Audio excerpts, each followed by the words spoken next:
লাইলাতুল বারাতের ব্যাপারে। সব রাত তো আসতেছে, ঠিক কিনা? দেখুন, লাইলাতুল বারাত বা নিসফু শাবানের ব্যাপারে অনেক হাদিস আছে, কিছু মওযু, কিছু জয়ীফ, কিন্তু একদম বিশুদ্ধ সনদে, মারফু মুত্তাসিল সনদে 60টা হাদিস পাওয়া যায় শাবান মাসের 15 তারিখ রোজা রাখার ব্যাপারে, রাতে ইবাদতের ব্যাপারে।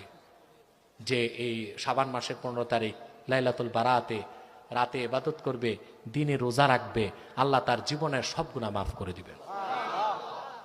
এখন আপনারা বলুন, কোন মানুষের কোন আমল করার জন্য একটি সহিহ হাদিস কি যথেষ্ট না? তো মওযু হাদিস, জয়ীফ হাদিসগুলোকে বাদ দিলেও কয়টি হাদিস পাওয়া যায়? 60টি। মারফু মুত্তাসিল সনদে 60টি বিশুদ্ধ হাদিস পাওয়া যায়, যেখানে লাইলাতুল বারাত, নিসফে শাবানের ব্যাপারে ফজিলতের কথা হাদিসে এসেছে। যারা রাতে ইবাদতে